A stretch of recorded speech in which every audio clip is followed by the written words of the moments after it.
7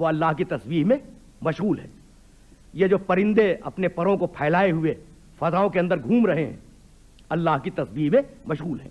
کلن قد علم صلاتہ و تسبیحہ، اور کائنات کا ذرہ ذرہ اپنے طریقہ نماز سے بھی واقف ہے اور اپنے طریقہ تسبیح سے بھی واقف ہے۔ اب اگر میرے محترم سننے والے توجہ فرمائیں تو آیت کا تیور یہ ہے، الم ترى، حبیب کیا تم نے کائنات کے ذرے ذرے کو تسبیح کرتے ہوئے نہیں دیکھا؟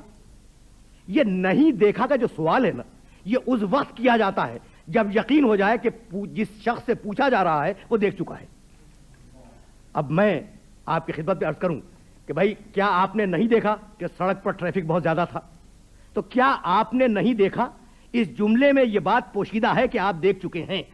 تو پروردگار عالم کا اپنے حبیب کو یہ مخاطب کر کے کہنا کہ حبیب کیا تو نے نہیں دیکھا کہ کائنات کا ذرہ ذرہ اللہ کی تسبیح میں مشغول ہے، یہ جملہ بتلا رہا ہے کہ ہماری نگاہ کائنات کی تسبیح کو دیکھ سکے یا نہ دیکھ سکے، نگاہ محمد کائنات کے ہر ذرے کی تسبیح کو دیکھ چکی ہے۔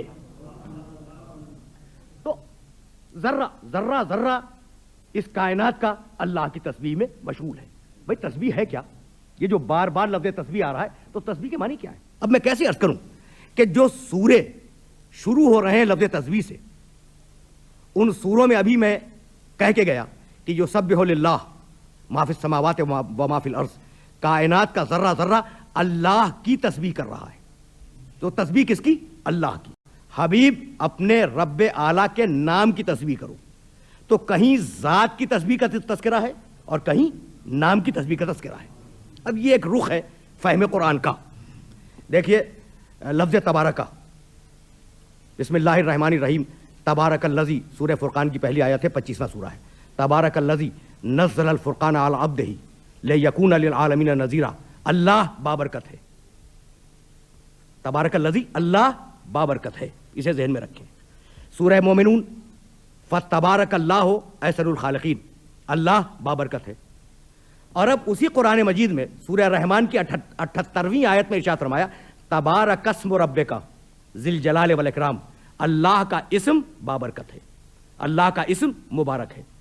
تو اسی طریقے سے ذات مبارک، اسم مبارک، ذات کی تسبیح کرو اور اسم کی تسبیح کرو۔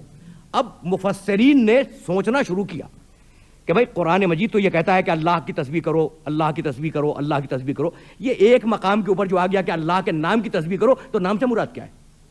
تو کچھ لوگوں کا خیال یہ ہوا کہ غالباً مراد ذات ہی ہے، لیکن پروردگار نے اس جملے کو خوبصورت اور حسین بنانے کے لیے لفظ اسم کا اضافہ کیا۔ لیکن آپ جانتے ہیں کہ میں اس بات کا قائل نہیں ہوں کہ صرف حسن کلام کے لیے اور جملے کی زینت کے لیے پروردگار کسی لفظ کا غیر ضروری طور پہ اضافہ کرے۔ اس لیے میں نے سوچنے کی کوشش کی کہ پروردگار نے یہ کیوں فرمایا کہ ذات کی تسبیح کرو اور اس کے اسم کی تسبیح کرو۔ تو عزیزان گرامی، تسبیح کے معنی اللہ کی ذات کو اور اللہ کو بے عیب قرار دینا۔ دو ہی تو طریقے ہو سکتے ہیں نا بے عیب قرار دینے کے، یا انسان دل سے اسے بے عیب قرار دے یا انسان زبان سے اسے بے عیب قرار دے، یعنی یا تو دل سے تسبیح کرے گا یا زبان سے تسبیح کرے گا۔ تو اگر دل سے تسبیح کرو تو اس کی ذات کو بے عیب قرار دو، اور اگر زبان سے تسبیح کرو تو اس کے نام کو بے عیب قرار دو۔ تو اس طریقے سے پروردگار عالم نے اسم اور مسمى کی بحث ختم کی کہ نام ذات سے الگ نہیں ہے اور ذات نام سے الگ نہیں ہے۔ جتنی بے عیب اس کی ذات ہے اتنے ہی بے عیب اس کے اسماء حسنی ہیں۔ تو اب اگر میں یہ بات واضح کر سکا تو میں پھر واپس جا رہا ہوں اس آیہ مبارکہ کی طرف جسے میں نے سرنامہ کلام میں آپ کی خدمت میں عرض کیا۔ تو سبحوا لہ السماوات السبع، ساتوں آسمان اللہ کی تسبیح میں مشغول ہیں، والارض، زمین بھی اللہ کی تسبیح میں مشغول ہے، ومن فیہن، اور جو کچھ بھی آسمانوں میں اور زمینوں میں ہے وہ اللہ کی تسبیح میں مشغول ہے۔ اب ذرا سا اور بھی وسیع کیا مفہوم کو، وَإِن مِّن شَيْءٍ إِلَّا يُسَبِّحُ بِحَمْدِهِ، کائنات کا ذرہ ذرہ اور کائنات کی ہر شے اللہ کی تسبیح حمد کے ساتھ کر رہی ہے، یسبح بحمدہ، ولیکن لا تفقہون تسبیحہم، لیکن اے انسانوں، اے لوگوں، تم ان کی تسبیح کو سمجھنے سے قاصر ہو۔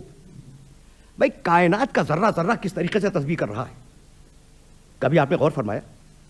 بھائی یہی وہ منزل فکر ہے جہاں سننے والوں کو روکنا چاہ رہا ہوں. یعنی دعویٰ بہت بڑا ہے، اور اگر کسی انسان کا دعویٰ ہوتا تو میں آسانی سے یہ کہہ کے گزر جاتا کہ دعوے میں مبالغہ ہے. دعویٰ ہے قرآن مجید کا جس کا لفظ لفظ حقیقت پہ مبنی ہے، اور کسی لفظ میں بھی مبالغے کا کوئی امکان نہیں ہے. تو کائنات کا ذرہ ذرہ کس طریقے سے اللہ کو بے عیب قرار دے رہا ہے اور کس طریقے سے اس کی تسبیح کر رہا ہے، اسے سمجھنے کے لیے ہم اپنی رسموں اور اپنے رواجوں کی طرف واپس آ جائیں. بھائی کائنات کا ایک اصول ہے، منطقی اصول ہے، اور وہ آپ کی رسموں میں بھی ہے، آپ کے رواجوں میں بھی ہے. منطقی اصول کیا ہے؟ منطقی اصول یہ ہے کہ اگر کوئی شے بنی ہے تو یقیناً اس کا کوئی بنانے والا ہے. جو بنی ہے اس کا نام ہے اثر، اور جو بنانے والا ہے اس کا نام ہے سبب. تو ہر اثر اپنے سبب کے کمال کی دلیل ہوتا ہے. یہ ایک اصول ہے.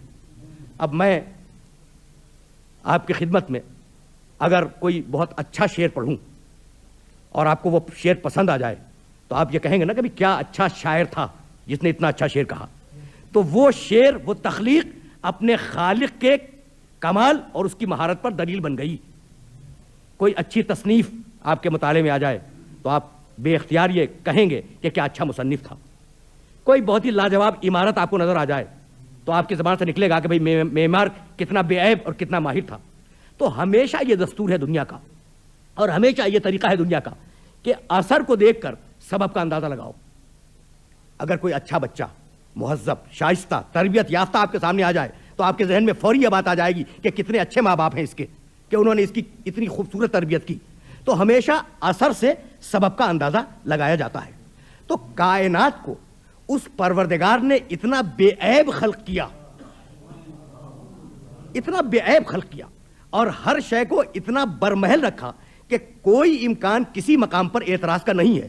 تو کائنات کا ذرہ ذرہ اپنی بے عیبی سے اپنے خالق کی بے عیبی پر دلیل بن رہا ہے، اور یہ اس کے وجود کی تسبیح ہے.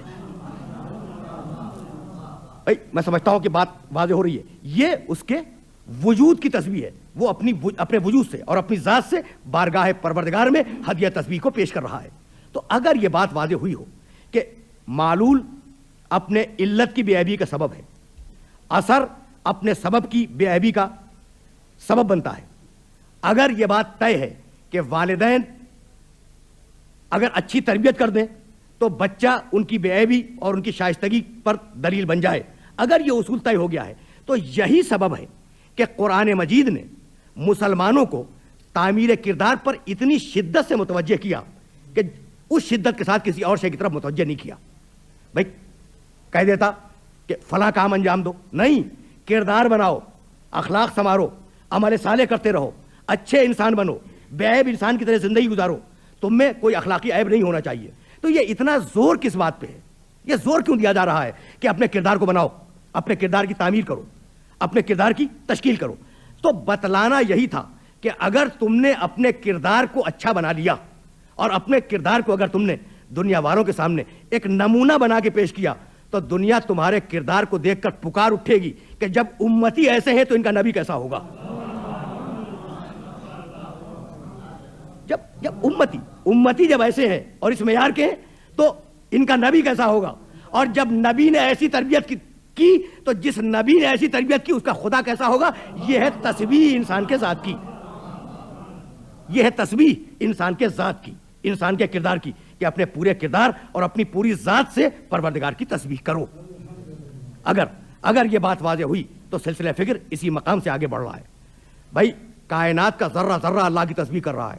اب میں کیسے عرض کروں کہ سورہ رعد ہے قرآن مجید کا 13واں سورہ، اور اس 13ویں سورے کی 13ویں آیت کا پہلا ٹکڑا وَيُسَبِّحُ الرَّعْدُ بِحَمْدِهِ، رعد وہ جو کڑک ہے بادل کی، وہ اللہ کی تسبیح کر رہی ہے. کڑک بحمدہی، اس کی حمد بھی کر رہی ہے.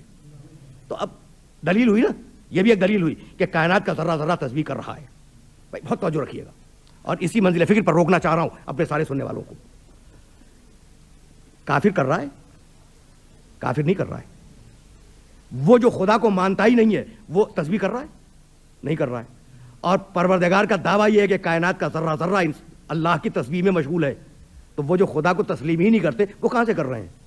تو عزیزو ہمیشہ اس بات کو یاد رکھیں کہ جس مخلوق کو ارادہ دیا اس مخلوق میں تو امکان ہے کہ وہ تسبیح کرے یا تسبیح نہ کرے، لیکن جس مخلوق کو پروردگار نے ارادہ نہیں دیا وہ مخلوق پروردگار کے دائرے تسبیح سے باہر نہیں ہے۔ یعنی میں کہنا یہ چاہ رہا ہوں کہ کافر اگرچہ اپنی زبان سے تسبیح نہ کرے اپنے اللہ کی، لیکن اس کافر کے جسم کا ہر خلیہ اور اس کے خون کا ہر ذرہ اس پروردگار کی بارگاہ میں ہدیہ تسبیح پیش کر رہا ہے جو ان خلیوں کا اور ان ذروں کا خالق ہے نا، جو ان ذروں کا اور ان خلیوں کا، یعنی خون کے ذرات اچھل اچھل کر بارگاہ الہی میں ہدیہ تسبیح پیش کر رہے ہیں، چاہے وہ اپنی زبان سے تسبیح کرے چاہے نہ کرے، یعنی اس کا وجود خالق کی بے عیبی پر دلیل ہے۔ لیکن اب سلسلہ فکر کو اس مرحلے میں داخل کرنے کے بعد میں اپنے سارے سننے والوں کو متوجہ کروں گا ایک لفظ کی طرف، ان من شیء الا یسبح بحمدہ، کائنات کا ذرہ ذرہ اللہ کی تسبیح کر رہا ہے بحمدہ، حمد کے ساتھ۔ عجیب بات ہے، یعنی تنہا تسبیح نہیں کر رہا ہے، بحمدہ حمد کے ساتھ تسبیح کر رہا ہے۔ اس جملے کو نوٹ کریں کہ تسبیح حمد کے ساتھ ہے۔